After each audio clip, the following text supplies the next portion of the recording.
আপনি প্রেসারাইজ করার মাধ্যমে ঢাকা পোস্টের নিউজকে প্রত্যাহার করছেন, আমরা এটাই মনে করি। আপনার বিরুদ্ধে অনেক এলিগেশন আছে, আপনাদের প্রত্যেকের বিরুদ্ধে এলিগেশন আছে। আপনারা যদি বক্তব্য প্রত্যাহার না করেন, নন ক্যামেরা বলছি, আপনাদের বিরুদ্ধে সারা দেশের শিক্ষার্থীদেরকে সাথে নিয়ে আমরা আপনাদেরকে হাসিনের মতো করে দেশ ছাড়া করতে বাধ্য করবো। মিডিয়ার মাধ্যমে আপনাকে হুঁশিয়ার করে বলতেছি, আপনি আপনার বক্তব্য প্রত্যাহার করবেন। আপনি যদি আপনার বক্তব্য প্রত্যাহার না করেন, অপেক্ষা করেন কি হয় দেখতে পাবেন। শিক্ষার্থীরা কি করে দেখতে পাবেন। অনতিবিলম্বে হামলাকারী এবং যারা আওয়ামী লীগকে ফেসিবাদ বানানোর মূল খলনায়ক লাকি আক্তার সহ তাদের সহযোগী ইমরানের সরকার সহ আরো যারা আছে প্রত্যেককে গ্রেফতার করতে হবে। হামলাকারীদের গ্রেফতার করে বিচার করতে হবে। যারা নিরপরাধ তাদের বিরুদ্ধে কোনো কথা বলা যাবে না, কারণ তাদের প্রাপ্য ন্যায্য অধিকার সেটা বুঝে দিতে হবে। তবে তারাও বিশেষ দেন বা বিভিন্ন চাকরি পরীক্ষা দেন, অংশগ্রহণ করেন, কিন্তু আমাদের মাদ্রাসার শিক্ষার্থীরা আলেমরা তারা কিন্তু কোনো সরকারি চাকরিতে অংশগ্রহণ করে না, কিন্তু পরীক্ষা দেয় না, তাদের কিন্তু কোটার প্রয়োজনীয়তা ছিল না। তারপরও তারা শুধুমাত্র আমাদের দিকে তাকিয়ে আন্দোলনে নেমেছেন, যাত্রা বাড়িতে রক্ত দিয়েছেন, সারা দেশে রক্ত দিয়েছেন, সারা দেশের আন্দোলনে সক্রিয় ভূমিকা পালন করেছেন। এখানে আমরা দেখতে পাচ্ছি এই দুর্বল আলেম সমাজ মাদ্রাসা শিক্ষার্থীদেরকে দৃষ্টান্তমূলক ভাবে ন্যাক্কার্য বানাতে দেয়া, আজকে দেখ হাতিরের মতো ভারতে পালা গেছে। তোদেরকেও তোরা যদি তোর বক্তব্য যদি এইভাবে প্রত্যাহার না করিস, তোদেরকেও বাংলাদেশ ছাড়া করতে আমরা পিছপা।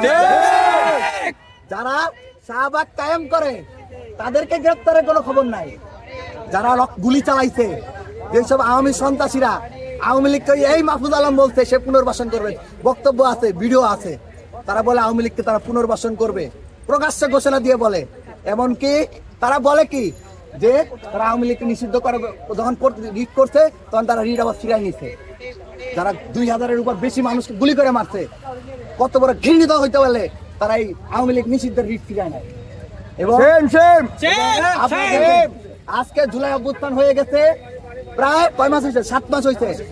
এখন পর্যন্ত কয়জনের বিচার হয়েছে, কয়জনকে গ্রেফতার করা হয়েছে? খুনিদের বিচার করার কোনো খবর নাই। উল্টা দিকে নিজ দলে আওয়ামী লীগকে পুনর্বাসন করতেছে ঢালাও ভাবে। আবার আর এক দিক দিয়ে যারা দুর্বল, যারা শুধুমাত্র ন্যায়ের দিকে তাকে আন্দোলনে অংশগ্রহণ করেছে, তাদের বিরুদ্ধে বিশ্ববিদ্যালয়মূলক বক্তব্য দেয়। আপনার বক্তব্য প্রত্যাহার করেন।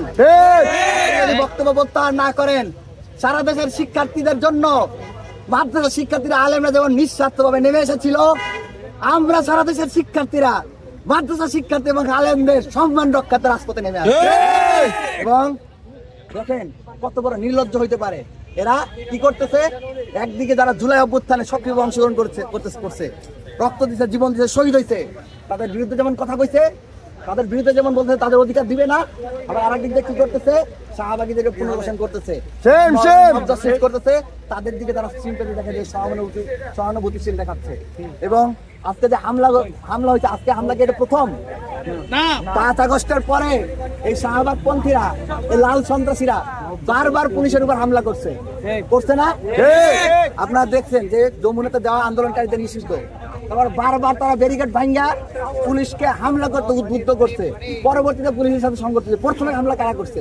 আপনার প্রত্যেকটা ভিডিও ফুটেজ চেক করেন, কারা পুলিশের উপর হামলা করছে। তাদেরকে তারা রিহ্যাবিলিটেট করতেছে, পুনর্বাসন করতেছে। তাদের বিরুদ্ধে কোনো কথা নাই। যারা দুর্বল তাদেরকে ঘায়েল করার যত চেষ্টা।